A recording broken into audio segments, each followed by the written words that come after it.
All right, how's everybody doing tonight? Welcome everybody who's raiding over from John's Longbox. We were just talking comics and comics that John is reading over at John's Longbox.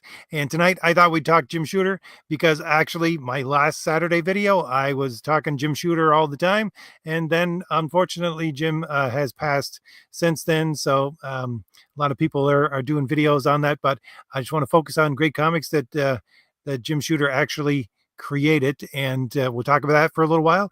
And John's here to talk with me. John, I put Secret Wars, of course, on the front of the thumbnail for this video because that is I think the biggest imprint that John or Jim Shooter made on comics. What do you think? Uh, I, I think that his biggest contribution is like continuity and like when he took over, Marvel was like a fiefdom of different little houses and and a bunch of hippies and everything like that. I think what he's is like we have to have a quality of a story and a continuity, and he made Marvel the Marvel universe as we know it. Like Stan Lee did it, and then Stan Lee was gone for a good 10 years or so before Jim Lee came in and pulled the reins. And I think to me that's more important than any single story that he did. But I'm not going to argue with you. Secret Wars was a big deal.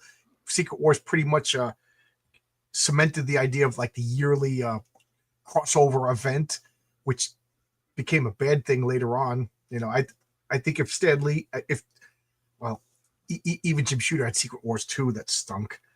So I stopped myself from saying something that wasn't going to be true. But I do think that Jim Shooter's biggest contribution to comics was we got to be on time, we got to be professional, and we got to take it seriously. And continuity really matters. And then all the good stuff fell from that.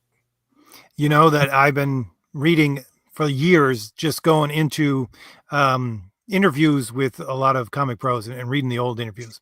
And there was one interview that Jim Shooter did where he talked about continuity that I particularly liked. It was him talking about when he was working for DC at the time, and he was writing Legion of Superheroes, and he went to his editor and he said, Marvel's kicking our butt, and it's because of this whole continuity thing. I want to put continuity into Legion of Superheroes. And his editor said, absolutely not. That's not what we do here at DC.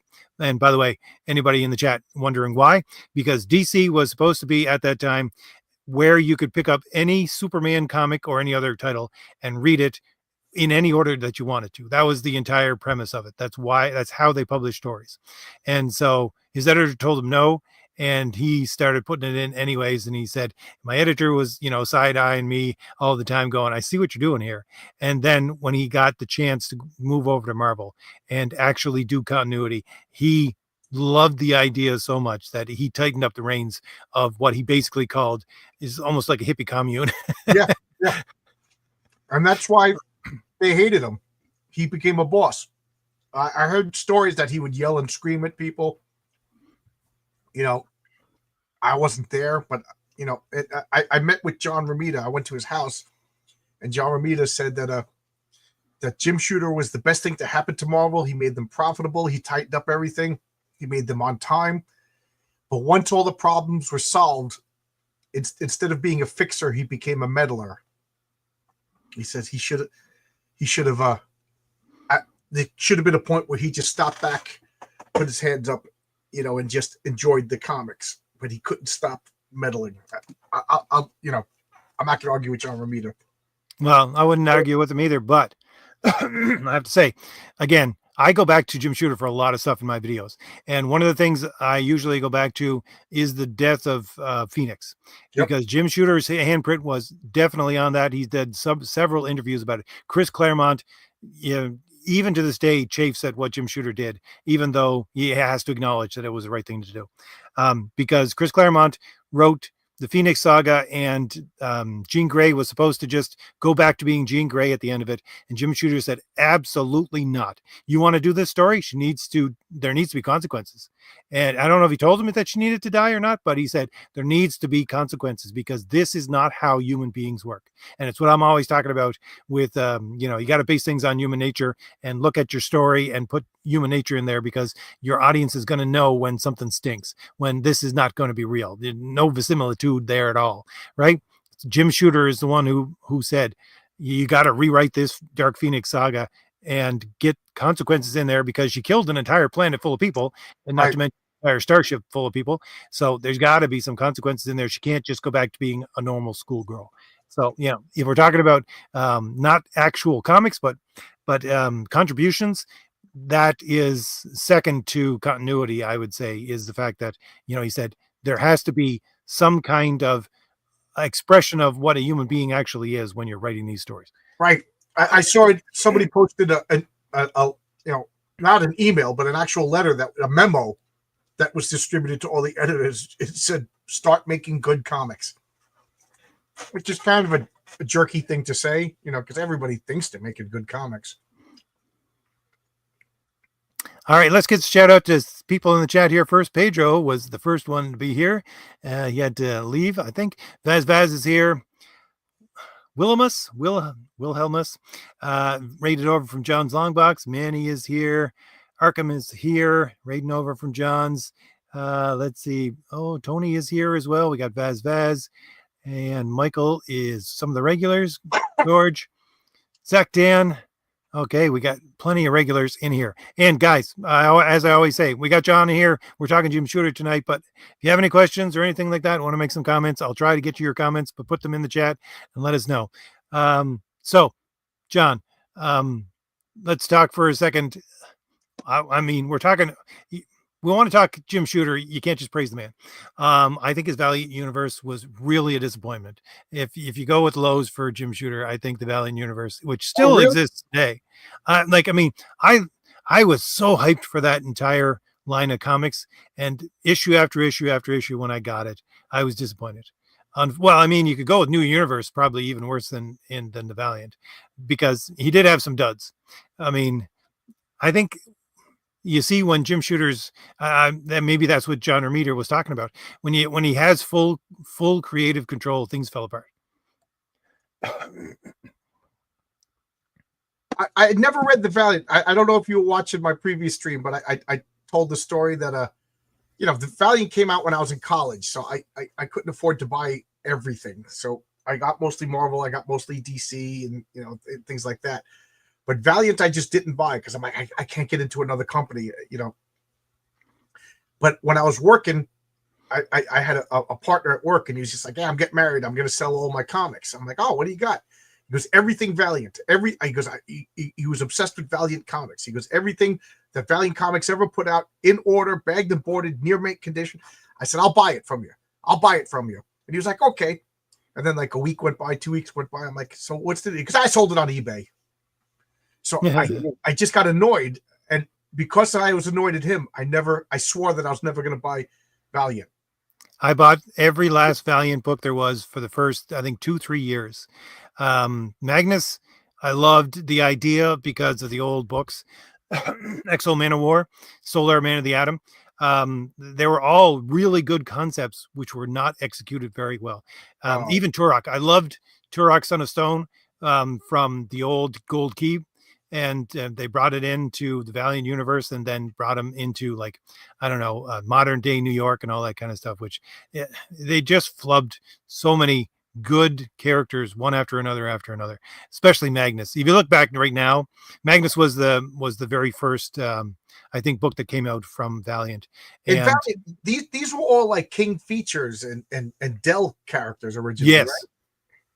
Yeah, like Solar Man of the Atom. I think it was Dell, but he also was in some Gold Key as well. But I mean, Magnus and Robot Fighter and things like that. But the funny thing is, I go back now because I was going to do an entire section when I first created my channel. I was going and I actually reviewed old comics. One of them I was going to do was Magnus the Robot Fighter. This is what, 2017, 2016. And I started rereading Magnus, the Robot Fighter, and oh my good heavens, after going through what we've gone through and all the quote unquote progressive nonsense within comics, I went, nope, I'm not reviewing this. It's like proto progressive nonsensical stuff with the whole, what is it? Robots have human rights. And, oh, really? Yeah. One of them's a girl and she wants to be a girl and all this kind of stuff. I was like, oh my goodness. I just said, no, sorry. But again, like Rye is the only. I think Rye is the only thing that actually has been turned into any product, movie wise um, for Valiant, if I'm correctly, No, because Vin that Diesel one did was that. Vin Diesel, right? Yeah, that's what it is, isn't it? Oh, that was Oh no, because no, I'm sorry. There was a well, that was different character. Bloodshot. Bloodshot. Bloodshot was actually Rye came out. Magnus Robot Fighter, I think, is 25th century, and so Rye was the equivalent of Magnus the Robot Fighter, but in Japan, where the entire island is nothing but technology. So Bloodshot was actually the not the descendant, but the precursor, the modern day precursor of Rye. So that's why they're connected together. Okay. There you go. George says it right here. Yep. Yeah, Rye is a yeah. precursor of Bloodshot. Oh, Yep. okay. But Are they worth getting? Like I'm still, nah, but like I was just saying, I still have like I was down to 16 long boxes of comics that I haven't read. Now back up to 18 because I'm an idiot who keeps buying comics. So I don't want to buy a whole line of Valiant comics. First off, my wife would be like, "You're out of your mind, you jerk," and then they're just going to sit there for another 20 years. Like if I manage to catch up, then I'll buy like all the Valiants because they look good, but I don't know if I want to buy them now. that's the problem with them, John. Honestly, they look good, and Yeah. they don't deliver. So my suggestion, unless you get yourself a really good deal, no. Okay, Um, fair enough. You know what I am getting and I'm enjoying? Almost anything by CrossGen. That's another comic company that just came and went. I never touched them. I was like, I can't get into them. I just can't because I know I'm compulsive. Sorry, I didn't eat my dinner, so I'm like, okay, give me your take on the new universe. you know, I got the new universe when it came out, and it's funny because the new universe, this is really funny. It was the first time I got stressed out. I was like, oh my God, a whole nother line of comics. And I was in high school when that came out? I'm like, a whole nother line of comics. And it's Marvel, so I have to get it. You know what I mean? That's the way I was thinking. It's Marvel, I have to get it. And I was stressing out. You know, like to this day, I have like the opposite reaction. When a comic is canceled, I'm actually relieved. I'm like, oh, thank God, I don't have to buy that. Even if I like it, I'm like, oh, because I have a problem. But the new universe, I was like, I don't want this, but I have to get it. It's Marvel, and I have to get everything by Marvel. So, but DP7 I really liked. Kickers Incorporated I didn't particularly like. I remember Night Mask was okay. Yeah, I remember because New Universe was not actually available everywhere, like Oh, on the really? newsstands and things like that, especially where I was. And there was basically where I was living, um, there was a like a catch-all store that got put up on the corner probably a couple minutes from me, and they had like a little diner, they had a place where you could rent movies, they had a pool table, they had D&D stuff in the corner, and they had New Universe, and that's the books that they sold, right? I like Starbrand. I forgot about Starbrand. Starbrand, I think, is the only property that has actually survived the New Universe. Yeah, he came. No, did Night Mask? No, I'm mixing up Night Mask with Sleepwalker. But yeah, Starbrand actually folded into regular Marvel. I remember that. And they're still using them today. I think Starbrand, like, say not today. Last time I read comics a couple of years ago, like they had a Starbrand in when they did Avengers 10,000 BC. Oh, really? He was in Yep. that? Yep. Well, not he, but Starbrand gets passed down from individual to individual, right? Okay. It makes no sense because I remember maybe it was Starbrand when they were talking about like that the new universe was a completely different, separate universe, and they said it was like the new universe was supposed to be farther away from Marvel than DC, meaning that they wanted to make it so that like there was never going to be a crossover. But you knew as soon as the sales dropped, Hulk was going to be showing up in DP7 or whatever. So I always, took that with a grain of salt. And of course, Starbrand came over. Does anybody in the chat know? Did any of the other DP7? Did any of the other New Universe characters make it into Marvel? There was Spitfire. I'm trying to remember all the there was Kickers Incorporated, Justice. Justice, yes, Justice. He was like the vigilante character. Starbrand, DP7, and I know I'm missing one. Night Mask or something. Pit, yeah, Pit. The Pit. Not. I'm clicking on your chat like I can control it like it's my chat. Yeah.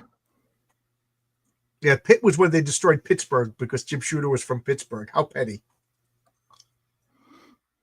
They were mad at Jim Shooter, so when Jim Shooter left, they blew up Pittsburgh. I wonder if John Byrne feels bad. I don't think John Byrne ever feels bad.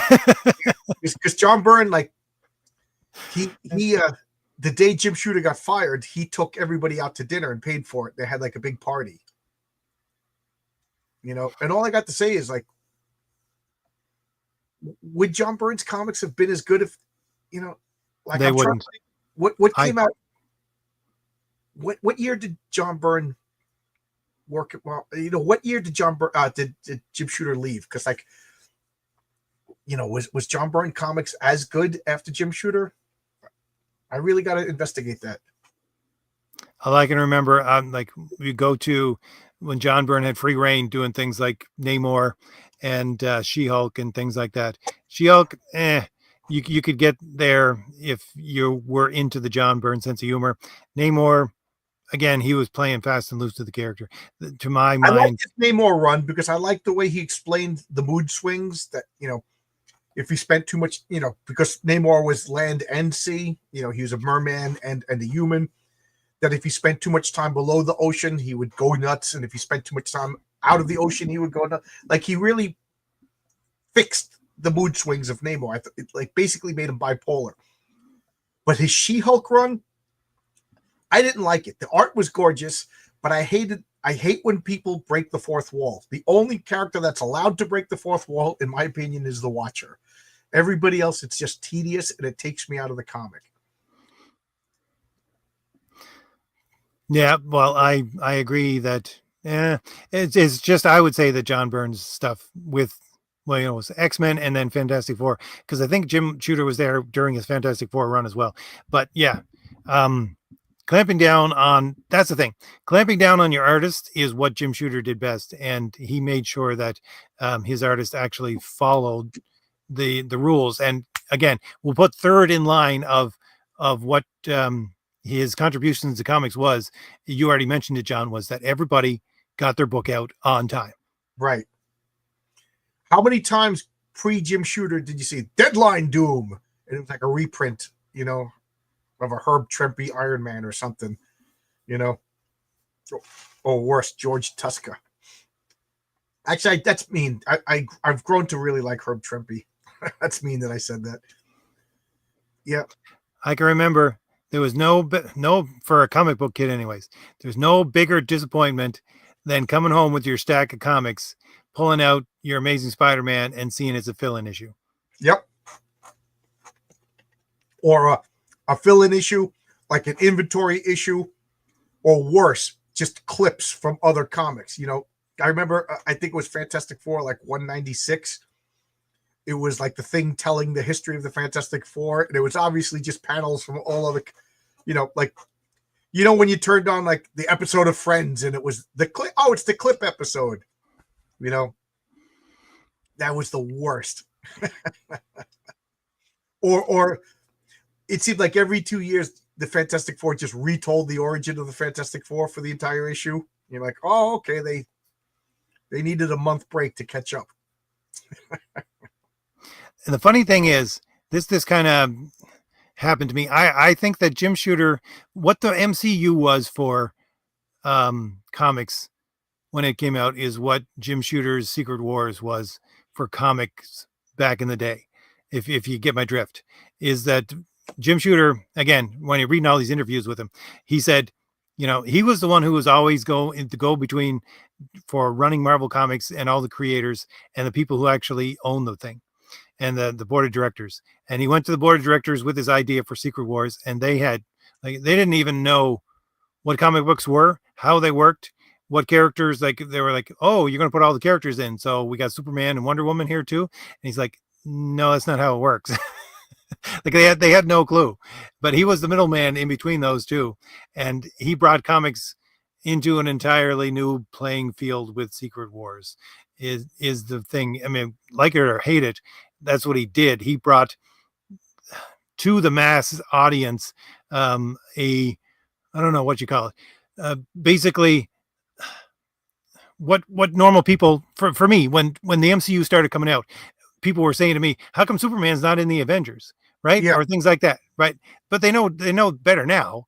I mean, even people who have really no connection to comics or comic book characters, they know that now, right? Because of the MCU and what's going on. Jim Shooter did that with Secret Wars. I remember arguing with somebody who's trying to tell me that Wolverine was faster than the Flash. I'm like, okay, all right, I'm done.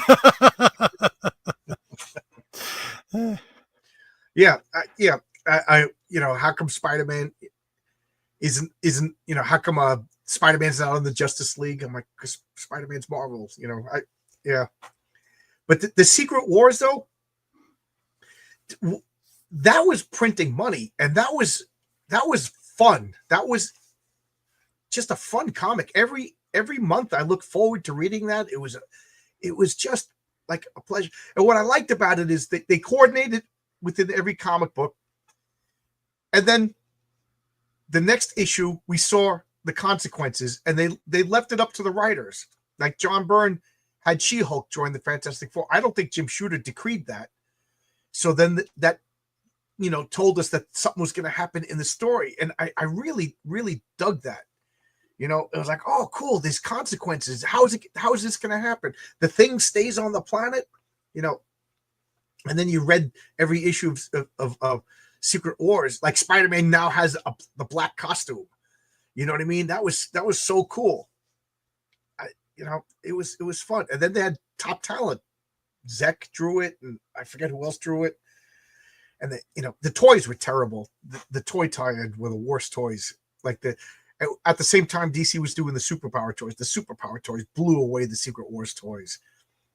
At the time I was collecting toys too, and I begrudgingly bought the Secret Wars toys with the stupid shield with the hologram. That to me was just like what a 50-year-old man thought little kids wanted because he thought it was cool or something. You know what I mean? It was so bad. I keep clicking on the comments. I'll pull it up. I'm getting distracted because Captain Cummings, who was supposed to be my guest, is just letting me know that he went to the doctor. Everything's okay. We're going to reschedule. And it just messed up his sleep schedule because he works nights. So I just wanted you to know if I look distracted. Or there was something you were saying about Secret Wars, and I was going to make a comment. I can't remember what it was. It was fun, and I think a lot of these editorial driven crossover events, like they were either written by committee or they were written by the editor. But like I think, and maybe I'm wrong, when it came to Secret Wars, Jim Shooter told everybody the story, and then I think the individual people in the comics, like, okay, this is gonna be the consequence. Like, I'm gonna swap out the Thing for She-Hulk. So it had a little bit of excitement for it. This is, oh yeah, I remember what I was going to say now. What was it? Early 2000s, there was Battle World, right?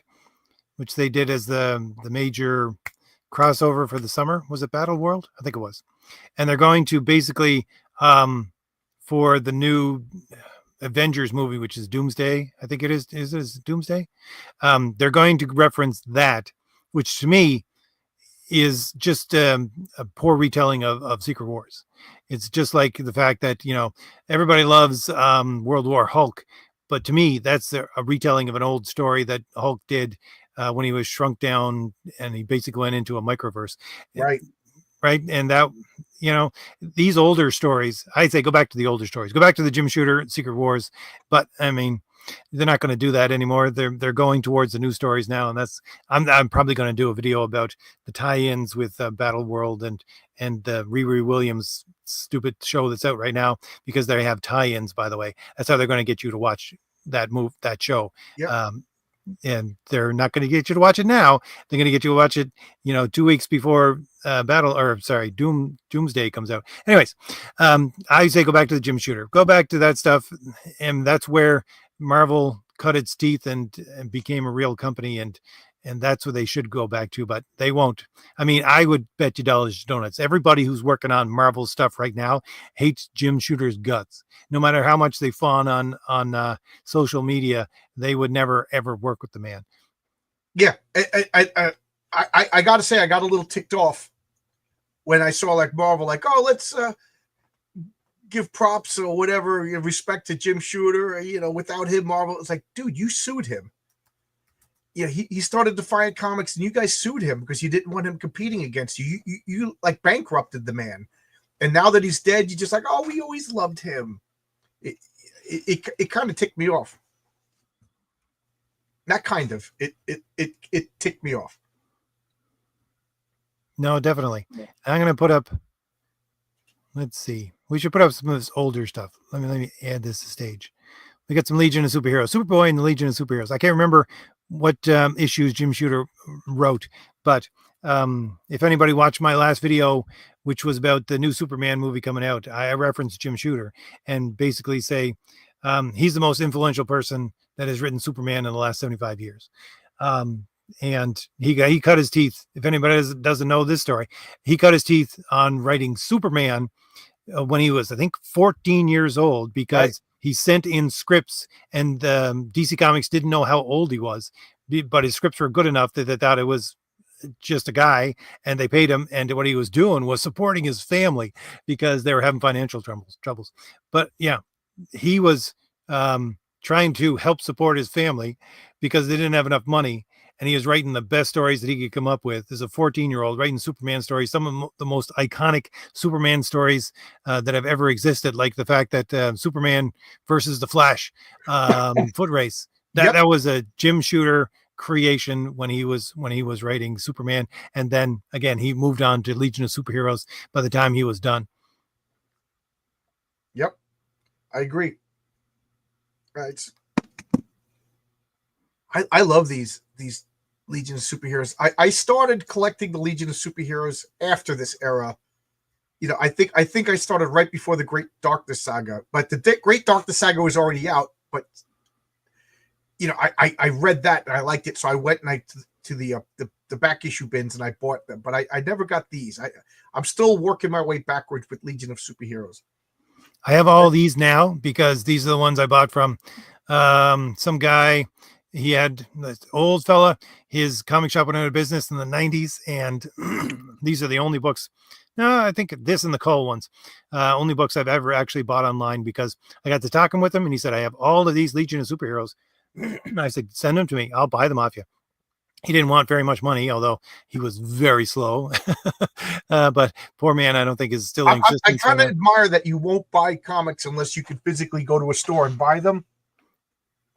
I got to say I'm weak, and I'll go locally, and if I can't find them locally, I'll go online and buy them. But it led to the fact that I now have 18 long boxes of unread comics, so I need to stop.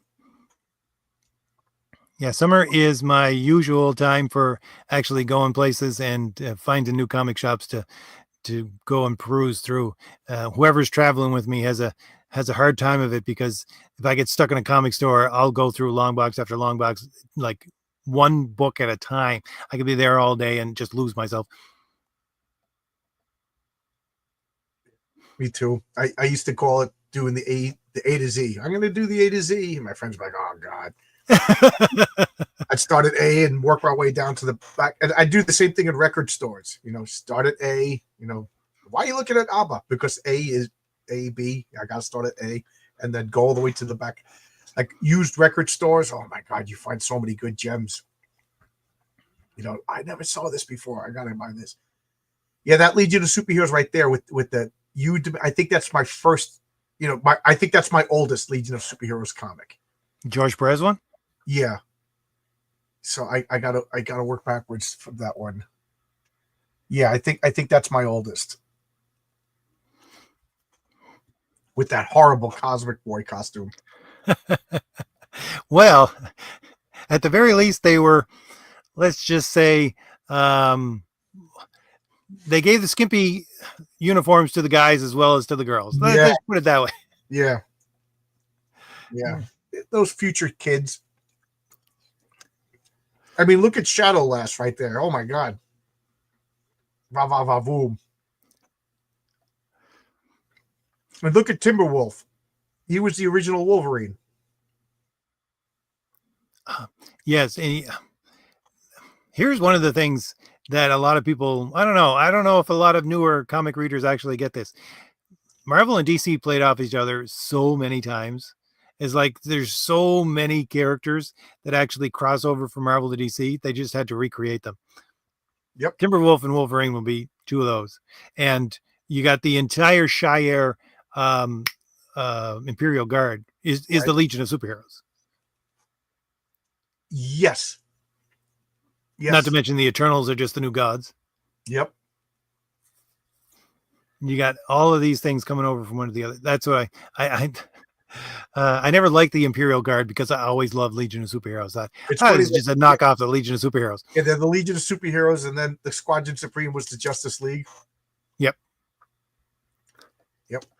And there was a Mantis started out in Marvel, and then they was it Steve Englehart brought her over into DC under a different name, but it was the same character, continued her story, and then brought her to Eclipse Comics and finished her story. Oh, look at that. That's colossal. That is a great one right there. On the right, that was 287. That's probably the earliest one I can remember reading off of the newsstand, and then I went back and bought all the other ones that I could. Oh, wow. You got those off the newsstand? Well, yeah, because Legion of Superheroes was a hard thing to get off the newsstand. And then you get into your Mike Giffen stuff here. Or sorry.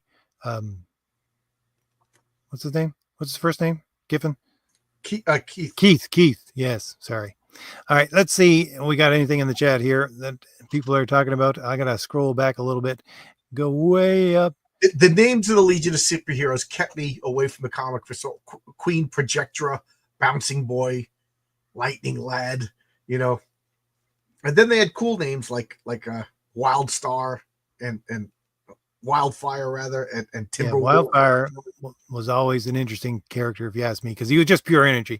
He was nothing but pure energy. The way he looked in the comic as if he was a human being was just a suit that he wore. Right.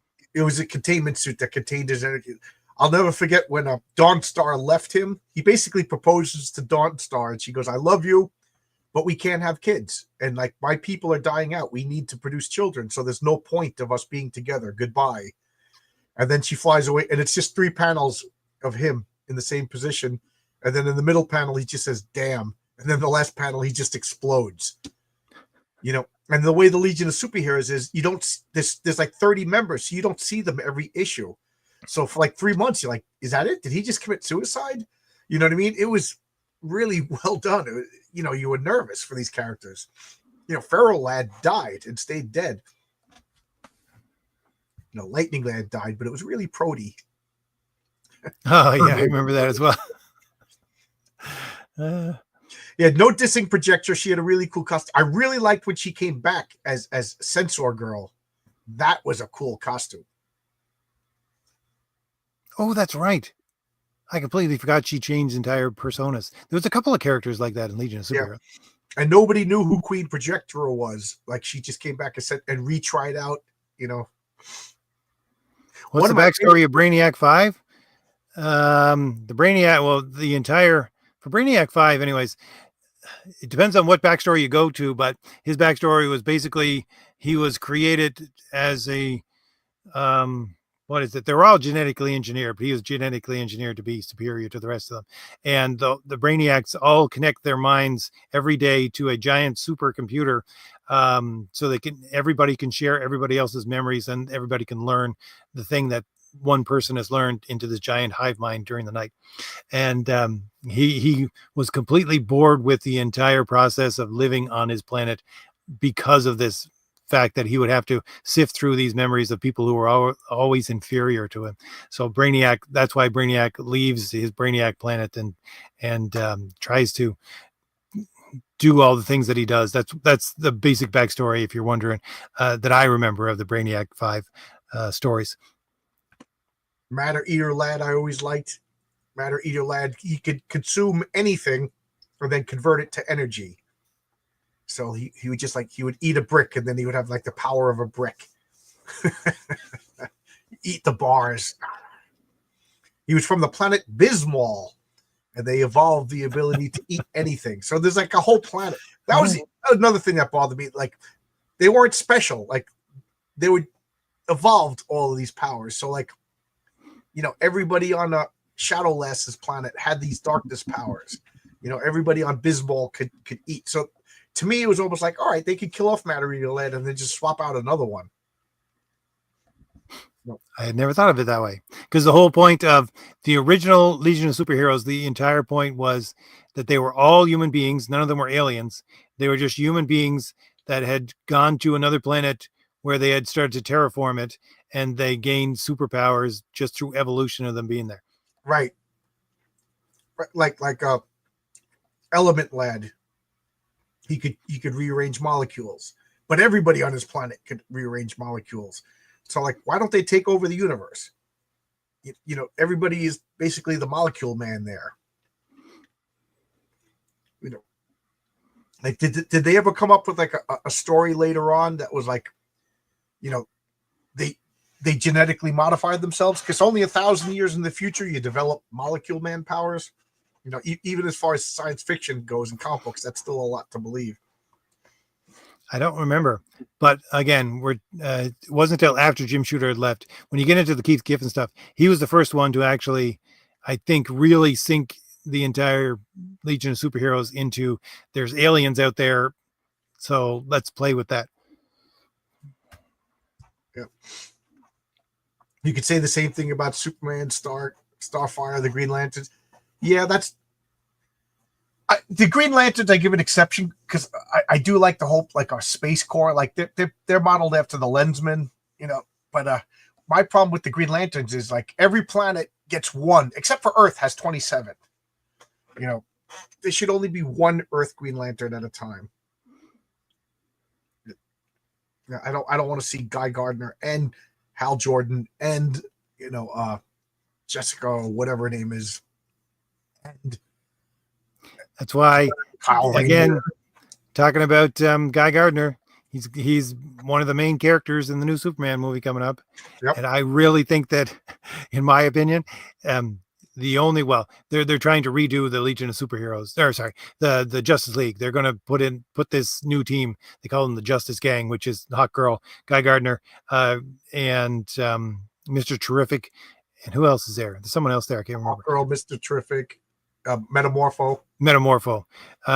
But yeah, the reason I think they chose Guy Gardner because Hal Jordan is supposedly supposed to be in the movie as well, but not until the second end credits. But I think the reason why they put Guy Gardner in there because Superman is so emotionally challenged in this movie that they have to have someone even worse than him in order to make him look like he's normal. And Guy Gardner is that person. Yeah, I don't know. I have managed expectations for the Fantastic Four and for the Superman movies, way down low, so I can't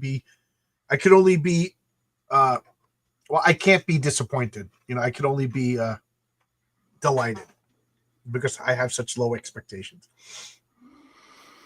Michael, I think I've said this before on this channel. John Stewart is one of the Green Lanterns that drives me insane. Oh, really? I do not like that character at all. Partly because of his role on Mosaic, which was a separate title unto itself, but also in Cosmic Odyssey. He, in Cosmic Odyssey, what was it? I think he got paired with, let's see. Cosmic Odyssey story is Darkseid basically unleashes some of the anti-life equation or something like that, Right. and he has to try and stop it before it destroys the entire universe.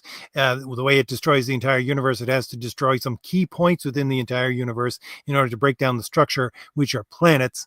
And so he recruits the Justice League, pairs them up, each one with one of the new gods, and they go to defend that planet. John Stewart was paired up, I can't remember with who of the new gods, and John Stewart deliberately deserted the person he was paired up with because he said, "You're slowing me down." I think it was Bug. "You're slowing me down, and you're just going to get in my way." And when he got to the place where the bomb was to destroy the entire planet, it was just painted yellow, and the entire planet was doomed because he could not do anything about it. That just, I dislike that character from that moment on. Yeah, well, they ruined Hal Jordan by having him destroy Coast City. No, Parallax was the worst decision. Yeah. Besides bringing back the original Flash, that was the worst decision DC Comics has ever made, character wise, if you ask me. To change Hal Jordan into Parallax. Really, you don't like bringing back the original Flash? No, like Oh, you like mean Barry Allen? You don't? Yeah, mean Barry Allen. No. Okay. Like I said to you on your Barry. channel, I love Mike Barron's Flash. That he became that was the new thing. I've said this more times than I probably should have on this channel, but you never saw a DC #1 until that Flash #1 came out. It was a huge deal. Yeah, Mike Barron writing it. Wonder Woman #1 were the first DC #1s in a long time. Yeah. Oh yeah, we're talking like decades, right? I mean, besides new characters, right? Besides a Booster Gold or Blue Devil or something like that. Stuff like that. Yeah, I know what you mean. The major characters, but I got to agree with you for the sole reason that Barry Allen had the greatest superhero death, and for an anal retentive like me, the fact that Barry Allen ran so fast to power up that cosmic treadmill that he ran faster than ever before, and he converted to energy, and he turned into this lightning bolt, and then went back in time and hit young Barry Allen and gave him the powers. Oh, that was so great. It tied it all his together. death was that's exactly why I don't think they should ever brought him back. His death scene was like the penultimate part of Crisis on Infinite Earths. Right. It was beautiful. It was poetry. It was great comic books. And they should have left him dead. Because it's not like they needed Barry Allen, Who really missed Barry Allen by the time they brought him back? People who didn't know the difference, and so they can make him into a show. That's what it was. Right. You know what? You're probably right. If they made a show, did they need to start with Barry Allen, or could they just started with Wally West? You know what I mean? So who cares though? You got to understand that people understand that the shows, the movies, and the comics are all different.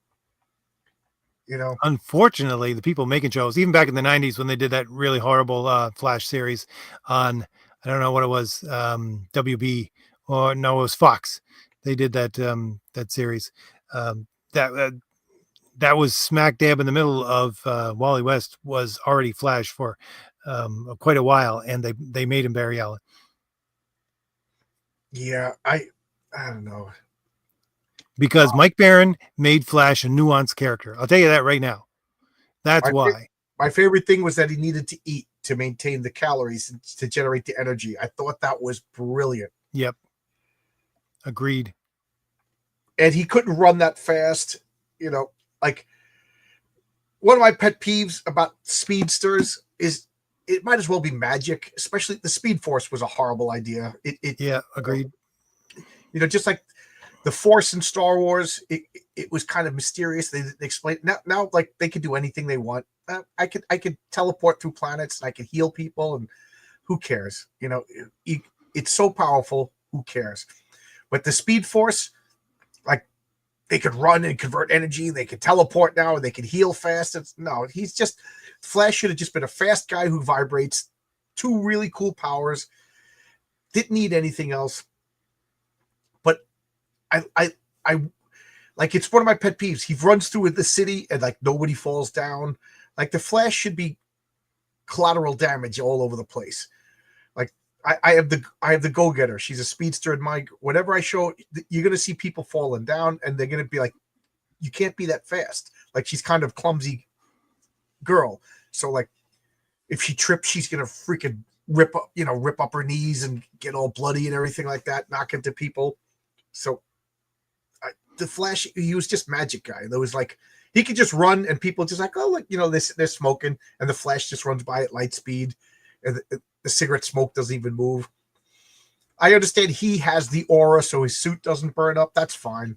Like but like the air doesn't have the aura. That old lady across the street doesn't have the aura. Well, that's DC Comics. I don't know.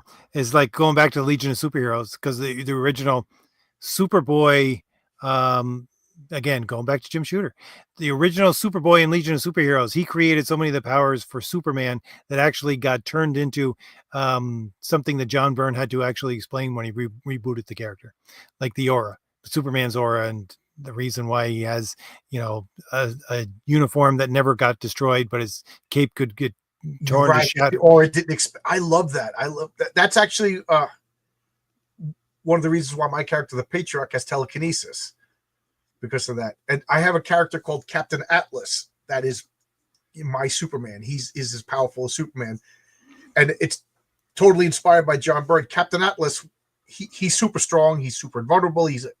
But he also has this ability. He calls it an intrinsic field.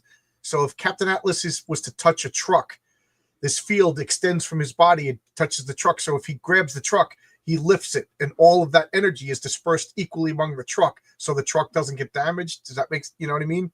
Yep. So he could extend this intrinsic field over a building and lift the building by like the antenna, because this psionic field disperses his strength equally among every, you know what I mean? So he could do all these Superman feats that every other superhero can't do, because they're not Captain Atlas. And John is answering your question right now.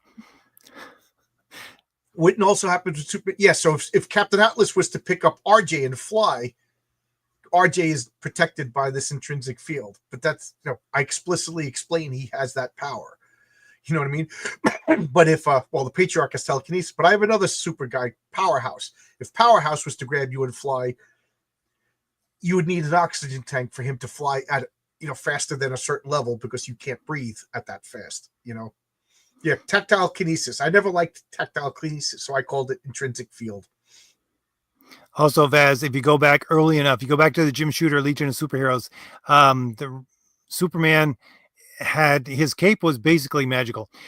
So he would if you needed to do something that was outside of the realm of a human being would actually get killed or something like that, he would wrap them in his cape and then fly them through space, or through a volcano or something like that. So that was never entirely fully explained, but that was the right. DC Superman's logic. Costume was just as invulnerable as Superman, so which begged the question, like, why didn't he just let somebody else wear it? Because he didn't need it. You know what I mean? It's like a robot wearing armor. You don't need. Well, maybe a robot does need armor. I don't know. I think that's why they created this, like the Speed Force now. Like, they had the Green Lanterns, and I for one liked all the other colored lanterns. I thought it was kind of cool that there's an orange lantern and stuff like that. But now that they made the Speed Force, because like they always expand. Like Swamp Thing was the plant elemental, and then they made Animal Man the animal elemental, and then Firestorm became the energy elemental. And they expanded all of these elements. So when I see that there's a Speed Force, like, is there a Strength Force? Is there an Intelligence Force? Like, is there a force for every superpower? You know what I mean? Like the Agility Force. I'm not quite fast, but I'm agile. Or the Strength Force. That's where Superman taps his strength from. This is why in my universe there is, as best as I can do it, anyways, if we keep going, there's no legacy characters. There's legacy characters if they don't have powers, but anybody who has a powers don't get passed down. Doesn't matter if you're the son of this superhero, you're still not going to get the same powers. This is in your comic? Yes, my Valiant Heroes universe. You're not going to get anybody with the same powers as some other person. It's always going to be a variation on it, and it's how you use those powers which can make it similar to somebody else's. Right. In my world, with the few exceptions, powers aren't genetic. You know, like, so the patriarch's kids don't have any powers, much to their chagrin. They're like waiting to get powers, and like it ain't gonna happen. There's a couple of people that were like genetically twisted and got powers, and then you know their kids could be not mutants because they're like their father, but you know their powers can, because their genes are to it. But the patriarch's genes aren't different. His powers are mental based. All superpowers are mental based. And you'll see when you read the Mary Sue, she explains where powers come from in my world. But it doesn't. Sandra, okay. I just want to answer his question here. I think you're completely right. If you go back to my World War II video, which now has over 125,000 views, I don't know how the heck that happened, but anyway, this entire thing that's going on in Europe right now is to perpetuate the World War II myth that, you know, he's like Hitler and Hitler bad, so everybody support NATO and the European Union. Anyways, I just wanted to answers Alessandro's question. One of the few he tagged me in it, so I had to answer. Oh, Eric says there is a strength force. I didn't know that. Okay. Is there an intelligence force? Like, I'm going to go down the D&D list. You know, is there the Constitution force, the charisma force? You know, here's where we think very much alike, John. So I usually take a walk after supper. And I was out walking today and I was thinking about some of the things that I'm doing in my life. And I said to myself, you know, it's time I leveled up my charisma. you got to train and put your experience points in charisma. Yeah, I'm going to put my experience points into charisma. The Riz force. There you go.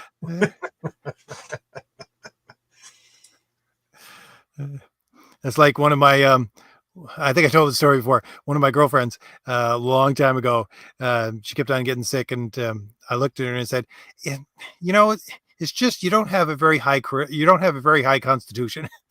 She's like, "What is this? The 1800s?" Yeah, don't get consumption.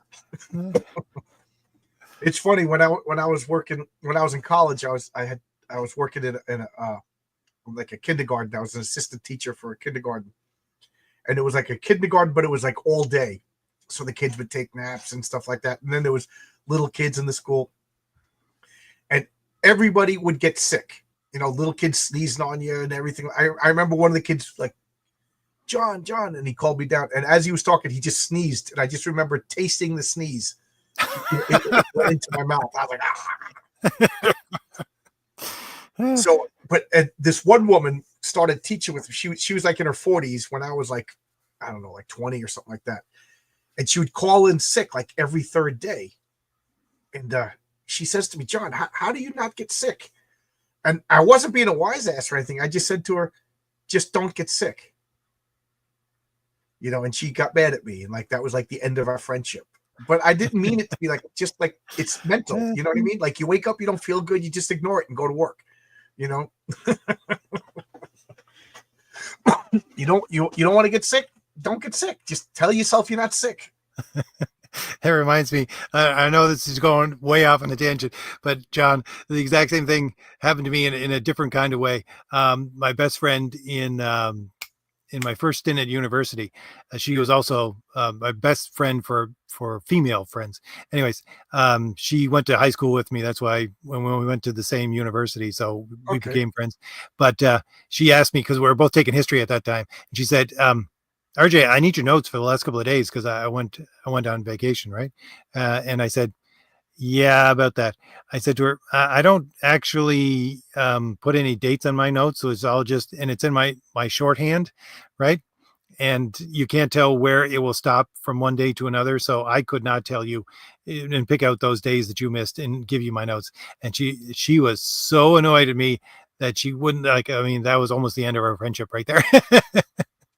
It's like, well, yeah, you just do it, right? Yeah. It's funny because in college, I would almost write down every word that my professor said. Like I was just, and then I never looked at him again. I never studied, and I did pretty good in college. I got pretty good grades, and it Well, was just, that's the point. You write yeah. it down, it goes into your brain, And and then I never looked at him again. You I know, literally still have boxes of notes from high school history classes and university history classes, like yep, somewhere in my mother's house. yep. I have all my notes from my notebooks from college in a box, and I looked through them because the doodles are hysterical. Like I don't care about the notes. Like, what, do I really need like notes about the French Revolution? But I look, I'm like, oh my god, I remember these doodles. And some I of them can are characters that are like that I'm writing stories about now. I can remember doing the same thing, John. I remember in this history class I took. It was like history of medicine. Oh, it bored me to death. And I was started. John Byrne was doing the Superman at that time, and I was drawing off the wall John Byrne villain characters for Superman at the same time. And I also, I think, in one of the back end of the binder that I was working on for that class, I came up with an idea of where the Force actually came from. From Star Wars. Yes. Now I'm curious. Where's the Force come from in your mind? Back then, this is before the prequels, obviously, but in my mind, the Force came from um, basically. It's kind of like what's going on right now with the whole Elon Musk thing. People put chips into their brains where they could actually interact with each other mentally without having to talk through technology. And they learned from that point how to actually interact with other objects besides human beings in a mental way through the expanded what would you call it, mental ability to communicate without having to use anything physical. And so that developed eventually almost in uh, a evolutionary kind of way into a different part of the brain which allowed you to control objects. It's funny because I thought about the Force too as a kid, and I was like, what if it's just like everybody's soul in that galaxy kind of like connects, and you could tap into like the power of this like community soul, and that's why they don't want the evil ones to contaminate the souls. And then they made it the worst possible explanation: midichlorians. When 5-year-old and 6-year-old kids come up with better ideas, Alessandro, I would say the exact same thing. Yeah, the progressive people literally putting demons and things like that into their books. Like honestly, you're not alone. Wes from over at Thinking Critical, he came to me at one point and he said, "Listen, I don't do videos about this kind of thing, but here's a book." And it really disturbed me when I read it. Maybe you want to do a video on it. It was all about magic and all this kind of stuff. And I can remember when what's his name, that guy that Richard's always talking about, who wrote for Marvel and DC, started doing Archie comics. The guy who thinks he's a girl, whatever his name is. Max Passaggio. Yeah, that's it. Started reading, and then they started putting all the magical stuff into it with Sabrina the Witch. But I mean, it was weird, kind of magical stuff, right? And I started calling it out on Twitter, and then Meg's like, "Oh, you should just read the book." I'm going, "No, not a chance. I'm not buying your books. This is disturbing stuff." In apropos of nothing, Mags just tweeted the other day, "Why did I transition? This was a mistake." Oh, great. Yeah. So, the only person who tried to help you was your boy Zach. He said he pleaded, "Don't do this, Mags. Your friends aren't helping you." Well, we've hit our 1 hour mark here, John, and I usually like to leave it at 1 hour, as everybody knows. So yeah, and I got to go to bed. Let John get to bed. Looking at my dinner right here, and I'm like sneaking little tastes of food while you're talking. All right. Yeah. Well, thank you very much for showing up, John, and talking Jim Shooter. I know it's a little bit of a depressing subject since he's passed away, but I wanted to give Jim a little bit of give him his due, anyways. Good and bad. Yeah. So, comics wouldn't be they wouldn't be what we liked if not for him. Yeah, definitely. Yeah. Thank you very much for everybody for showing up in the chat. And we will be here again next week. John and I have an actual topic that we're going to talk about on my channel next week. How to get into comics. You know, Yes. where to start. That's I got to think about that a lot. Well, I'll keep it in the back of my mind, but I got like 3-4 ways of, even when he said that, it's like bing, bing, bing coming up in my mind, right?